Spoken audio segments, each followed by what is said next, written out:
أنا العبد الذي كسب الذنوب وصدته الأماني أن يتوب.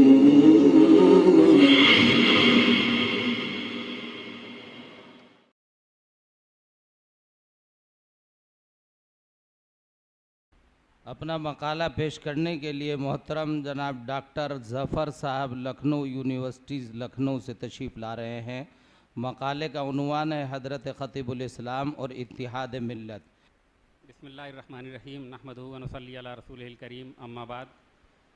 محترم صدر جلسہ اور سامعین کرام، میرے مقالے کا موضوع ہے خطیب الاسلام حضرت مولانا محمد سالم قاسمی اور اتحاد امت۔ مقالہ 6-7 صفحے کا ہے، وقت کی تنگی کے باعث میں بیشتر چیزیں اس میں سے حذف کرتا ہوا کچھ پیراگراف آپ کی خدمت میں پیش کر رہا ہوں۔ سب سے پہلے تو میں اس شاندار سیمینار کے انعقاد پر حجت الاسلام اکیڈمی اور دارالعلوم کے محتمم کو مبارکباد پیش کرتا ہوں، اور ان تمام حضرات کا شکریہ بھی ادا کرتا ہوں کہ ان لوگوں نے مجھے یہاں شرکت کا موقع دیا۔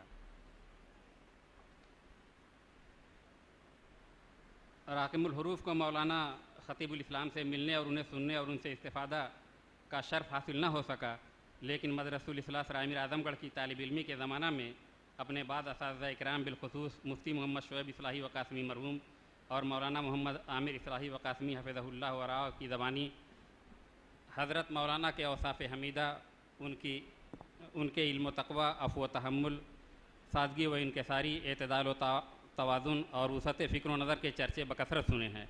حضرت مولانا کی شخصیت ہش پہل تھی۔ آج کے اس عہد قحط الرجال میں مولانا کا وجود ملت اسلامیہ ہند کے لیے منارہ نور کے مانند تھا۔ مولانا کی وفات سے مسلمانان ہند نہ صرف ایک بلند پایہ عالم دین سے محروم ہو گئے، بلکہ انہوں نے ایک مخلص قائد و رہنما کی سرپرستی بھی کھو دی۔ ایسے لوگ صدیوں میں خاک کے پردے سے نمودار ہوتے ہیں۔ مولانا کی وفات بلا شبہ ایک قحط کا خاتمہ ہے۔ حضرت خطیب الاسلام مولانا محمد سالم قاسمی نے ایک ایسے گھرانے میں آنکھیں کھولی جہاں سے دین کی حفاظت، اسلامی تہذیب و تشخص کی بازیابی اور مسلمانان ہند کی شیرازہ بندی کے منصوبے تیار ہوئے۔ خطیب الاسلام کی ذات اپنے اسلاف کے محاسن، اکابر علماء دیوبند کی خوبیوں کا مجموعہ تھی۔ ان کی شخصیت ہر طرح کی تنگ نظری اور عصبیت سے پاک تھی۔ وہ اخلاص و وفا کا پیکر اور اتحاد و اتفاق کے داعی و پیمبر تھے۔ اعتدال فکر و نظر ان کی اصل پہچان تھی۔ اسی نہج پر انہوں نے مسلمانان ہند کی کئی نسلوں کی تعلیم و تربیت کی اور ان کی فکری آبیاری کی۔ ان الدین عند اللہ الاسلام پر عمل کرتے ہوئے انہوں نے مذہب اسلام کی دعوت و تبلیغ کی، اور ان هذه امتکم امۃ واحدہ کو پیش نظر رکھ کر ملی وحدت کی بازیافت میں اپنی متاع حیات لٹا دی۔ خطیب الاسلام اپنی اسی وسعت قلب و نظر کے باعث تمام مکاتب فکر میں احترام کی نظر سے دیکھے جاتے تھے۔ خطیب الاسلام حضرت مولانا سالم قاسمی علیہ الرحمہ اپنے والد ماجد کی طرح اتحاد بین المسلمین کے نہ صرف قائل و مؤید تھے، بلکہ اس کے سرگرم داعی و مبلغ بھی تھے۔ مولانا کی تحریروں اور ان کی تقریروں میں ملی اتحاد اور امت کی فلاح و بہبود کی خاطر ان کی فکر مندی اور جد و جہد صاف طور پر محسوس کی جا سکتی ہے۔ آج کا مسلم معاشرہ جس مسلکی گروہ بندی اور جماعتی عصبیت سے دوچار ہے، اس نے ملت کے شیرازہ کو پارا پارا کر دیا ہے۔ خطیب الاسلام نے اپنے بعض خطابات میں اس پر تفصیل سے روشنی ڈالی ہے۔ خطیب الاسلام کی نظر میں اس کا ایک بڑا سبب مسلک کو عین دین سمجھ لینا ہے، اور دین سمجھ کر پھر اسی فقہی مسلک کی تبلیغ شروع کی جاتی ہے۔ اس موضوع پر بہت سارے لوگوں نے مقالات پیش کیے ہیں۔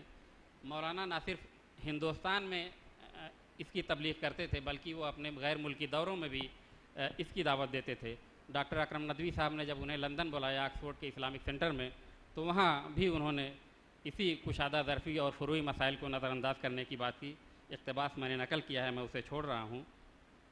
حضرت مولانا کی وفات پر متعدد لوگوں نے ایسے واقعات نقل کیے ہیں جس سے مولانا کی دوراندیشی، اعلیٰ ظرفی اور ملی وحدت کی بازیافت کے لیے ان کی مساعی جمیلہ کا اندازہ ہوتا ہے۔ اسی میں مولانا اسد مدنی صاحب کو لکھا گیا وہ خط بھی ہے جو انہوں نے مولانا کو دعوت نامہ بھیجا تھا تحفظ سنت کے نام سے جب کانفرنس ہو رہی تھی دلی میں۔ وہ اقتباسات ظاہر ہے کہ رسائل وغیرہ میں آ چکے ہیں، میں انہیں بھی چھوڑ رہا ہوں۔ اس بات کا بھی تذکرہ ہو چکا ہے کہ مولانا آل انڈیا مسلم مجلس مشاورت کے صدر رہ چکے ہیں۔ مشاورت کے پلیٹ فارم سے وہ تمام ملی جماعتوں کو ایک پلیٹ فارم پر لانے اور ملی مسائل میں ہم آواز ہونے کی طرف بلاتے رہے۔ 2000 میں جیسا کہ کل تذکرہ آیا کہ مشاورت 2 حصوں میں منقسم ہو گئی، مولانا نے اس کے اتحاد کے لیے ہر جتن کیے اور بالآخر مولانا کی کوششیں رنگ لائیں اور دونوں میں انضمام ہو گیا، دونوں دھڑوں میں۔ مشاورت کی تاریخ میں مولانا کی یہ کوششیں جلی حروف میں لکھی جائیں گی۔ اسی طرح مولانا طویل مدت تک all India Muslim personal law board کے سینئر نائب صدر رہے۔ عہدہ صدارت کے لیے متعدد بار دوسرے ناموں کے ساتھ مولانا کا نام نامی بھی تجویز ہوا، لیکن مولانا نے انتخاب کے بجائے اتفاق کو ترجیح دیتے ہوئے ہمیشہ اپنے نام کو واپس لے لیا، بلکہ بعض دفعہ اپنے خردوں کے نام کو آگے بڑھایا اور اپنے عمل سے یہ ثابت کر دیا کہ اتحاد و اتفاق اور اجتماعیت کے سامنے عہدے کی کوئی اہمیت نہیں ہوتی۔ آخری پیراگراف میں پیش کر رہا ہوں۔ ملت کے اندر اتحاد و اتفاق اور رواداری کی فضا کو قائم کرنے اور وحدت امت کو جماعتی و مسلکی عصبیت پر مقدم رکھتے ہوئے مولانا نے بغیر کسی خوف و تردد کے بعد ایسے اقدامات کیے ہیں جو انہیں اپنے معاصر علماء سے ممتاز کرتے ہیں۔ 2003 میں مولانا جماعت اسلامی ہند کے زیر انتظام جامعۃ الفلاح بلریا گنج اعظم گڑھ میں منعقد ایک سیمینار میں شرکت کے لیے وہاں کے ذمہ داروں کی دعوت پر تشریف لے گئے، جہاں انہوں نے اجلاس کی صدارت فرمائی اور خطاب کیا، جس کا پورے علاقہ پر ایک خوشگوار اثر پڑا۔ اسی طرح ملی اتحاد کو فروغ دینے کے لیے حضرت مولانا نے مسلکی مناظروں اور گروہ بندی کو ہوا دینے والے جلسوں کی حوصلہ شکنی کی اور عوام الناس کو اتحاد امت کا بھولا ہوا سبق یاد دلایا، جس کی آج کے حالات میں اشد ضرورت ہے۔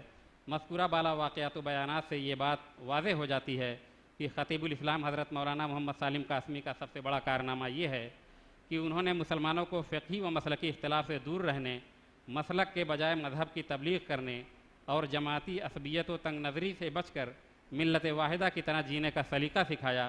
خدا کرے مولانا کی یہ کوششیں بارآور ہوں اور مولانا کے حق میں صدقہ جاریاں بنیں، نیز اسلام کے نام پر امت کی شیرازہ بندی کا خواب شرمندہ تعبیر ہو جائے۔ وآخر دعوانا الحمدللہ رب العالمین۔